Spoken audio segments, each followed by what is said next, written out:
What it do, everybody? It's your boy King Crowder back again with another edition of History You May Not Know and Things That Are Not Taught in Detail for Show.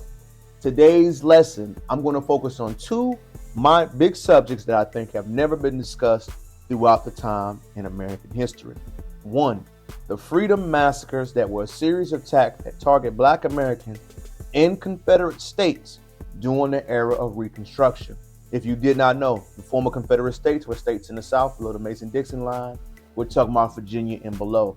The period of Reconstruction was a period in which, after the Civil War, America vowed to help Black Americans assimilate with property, political power, and freedoms that they did not have access to. Even during our period of Reconstruction, there were still war crimes and crimes against humanity happening to Black Americans that have never been taught, discussed, or broken down. This one in particularly, I think, needs a whole lot of emphasis. It's called the St. Bernard Parish in Louisiana. The parish is a state inside of the United States, right? In the southern part region of Louisiana. It is a seat that is known to be found because the history of St. Parish is of Spanish descent, when the Creoles and the Spanish Cajun were formerly formulated to the islands.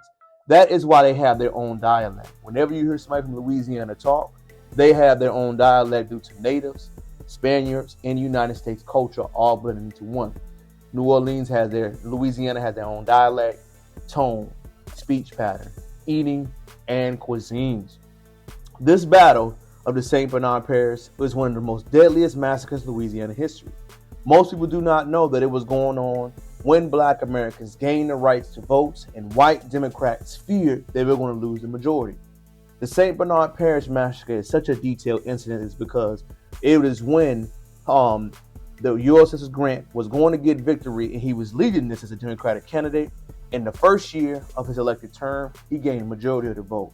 During the second year, he gained no percentage of the votes. The reason why this incident is such a huge deal is that most people have no idea how much voter suppression, ideology, and what was going on around this time. It was such a bloody ordeal that many Black Americans were punished from even trying to gain access to vote. Once they began ideas and they gained access to vote, you got to understand that they were using it.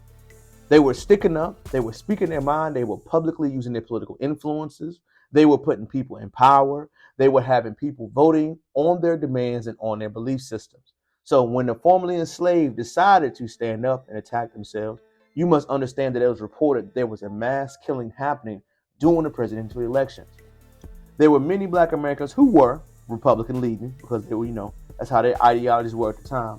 And the white Democrats mobilized, attacked them, killed them, and it was reported between 35 and 135 victims that took place at this tragedy. It was a forgotten massacre in southeast Louisiana that has brutality that still has not been discussed. The privileges of many poor whites in America were shown at this time because you could literally kill a formerly Black American of enslavement and face no war crimes. There was no outcry. There was no, this is a person, this is a body. What it was shown was that they had no rights to even gain the basic privileges. They made harsh penalties being known that we are in a separate society as far as legally, socially, economically, and spiritually. These days and when these battles were going were simply about people expressing their rights to vote. So think about it. They earned the right to vote when the Confederate failed in the Civil War. They lost. The Confederate did not want to take that with a grain of salt and move to unify the United States. They still fought to gain people that won their rights and shot them and murdered them because they voted differently than what their ideology promoted. So if you are in the state of Louisiana, southeast Louisiana, New Orleans, Baton Rouge, Shreveport, have you ever heard of the Forgotten Massacre? Have you ever heard of how St. Bernard Parish influenced many native Louisianans not to vote? Did you know that the voting among Black Americans prior to the St. Bernard Massacre in '86 was almost 60% higher? And the next year, half or not even a third of the vote started to go? During this Reconstruction period, when it was meant to help those in this area, many racial lines pushed up against it, and the massacre allowed everyone to unfold and not have any more impact. It was a manslaughter. It was an attack. It was something going against the fundamental rights and against the Constitution of this country. The St. Bernard Massacre, a massacre against the freedom to vote, being to think the way they want, and democratic leadership that was white supremacist at the time, going against a political uprising. This story happened in America. Did you know? Have you learned, or were you informed of the ethnic cleansing that took part during the era of Reconstruction?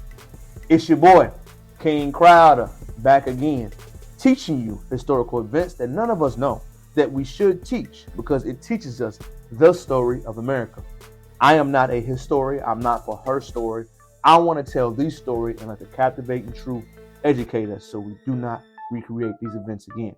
I love this story about how it happened because it shows just to what happened in this country, but I believe the lessons will be transferred and taught to all of us. Until next time, it's your boy, checking out. Peace.